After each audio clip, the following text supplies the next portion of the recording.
Good morning class. I hope you all are doing fine and just you are getting the videos because nobody is asking any question. Now like we were doing the chapter pollination and fertilization. So what is pollination? Pollination is transfer of pollen grains from the anthers to the stigma of the flower. We have studied about self-pollination. Self-pollination is pollination when the pollen grains fall on the stigma of the same flower or of another flower but on the same plant. In cross-pollination, the pollen grains fall on the stigma of the another plant which is present on the another plant, flower of another plant but of the same species.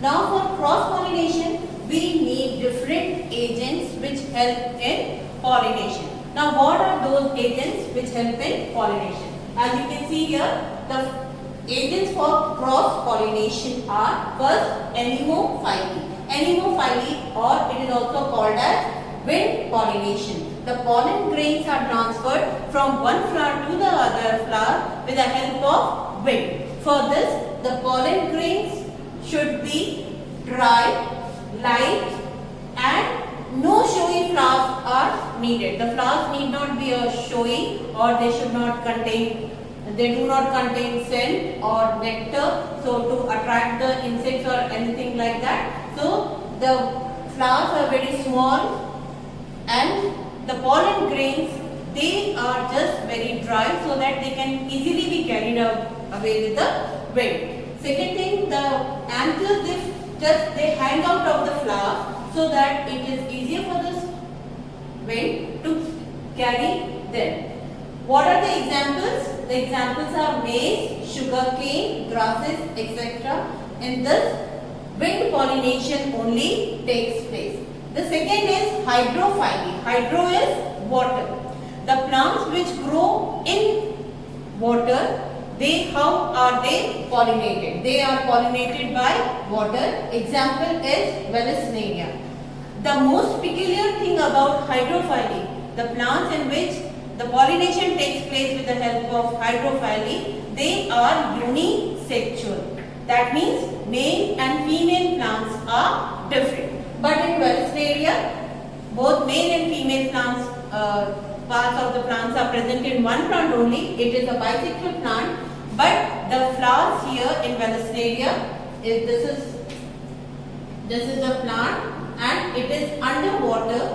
So the male flowers they grow beneath whereas the female flowers are here. So what happens once they are mature, they move up, they float on the surface and then they fall on the stigma of the female flower. So the things that are needed for this are that more pollen grains are needed because the chances of fertilization is very less. Second, they are generally unisexual. They are light colored flowers and specific gravity of the pollen grains is equivalent to the water. Then only they are going to float, otherwise they will be submerged in the water and they will not be able to reach the female flower. The third is the entomophily. Entomophily means insects or by the insects as you have seen. Like what are those insects? Bees, wasps, moths, butterflies. They just sit on the flower and these pollen grains they just are attached to their body parts and when they go and sit on the next flower they are just laid down there on the stigma. But for this, the flower has to be showy. They should be very bright colored, showy. They should have smell. They should have scent so as to attract the insects. So large showy flowers, scent nectar is present. Pollen grains, how are the pollen grains? The pollen grains are rough, sticky. Sometimes they are edible also. So that the like poppy seeds, the insects eat also. Now next is ornithopily.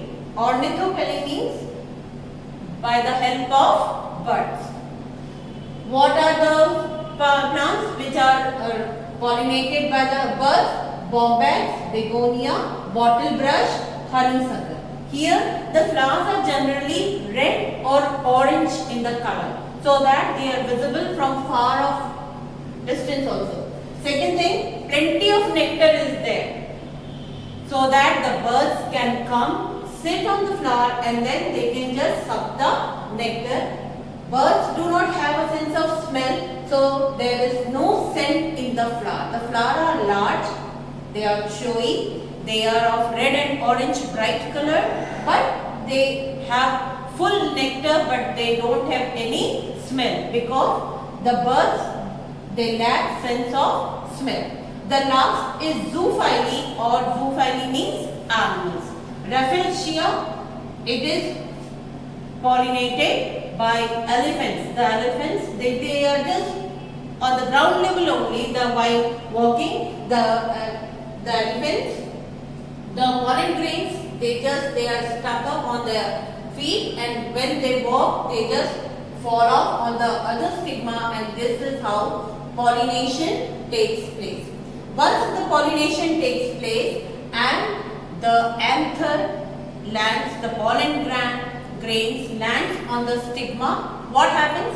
Once the structure of pollen grain is like this, it is double walled. Outer wall is called exine, whereas the inner wall is called intine.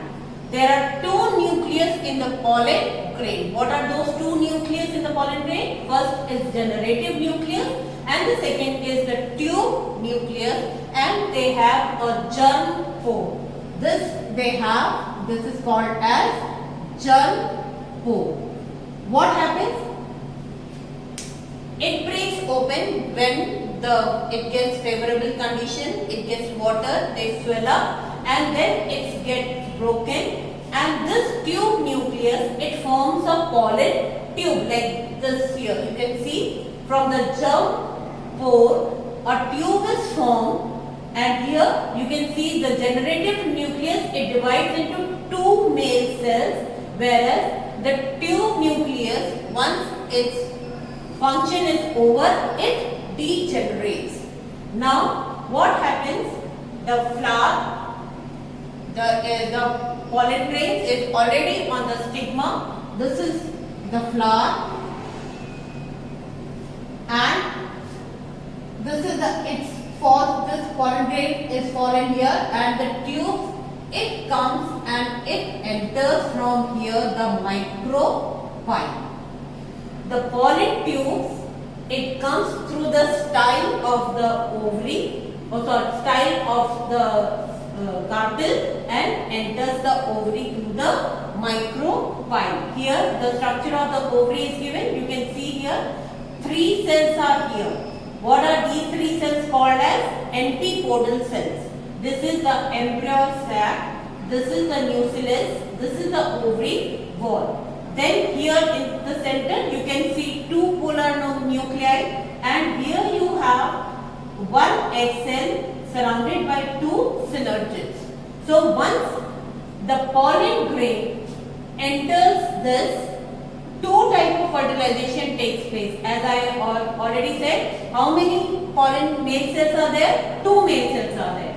So out of those 2 male cells, 1 male cell fuses with 1 female, that is the egg here in the center. It fuses here and zygote is formed. The second male cell, as you can see here, the second male cell, it fuses with the 2 polar nuclei. Here, these 2 are the polar nuclei, it fuses with this.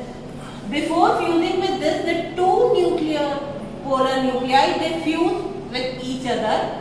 So that is the double fertilization, and the third is when these 2 polar nuclei fuse to form 1 plus the second male cell, they form the endosperm. As you already know, the endosperm, it is the reserved food for the seed, so that till it gets favorable condition, it can have the food. So this is how triple fusion takes place.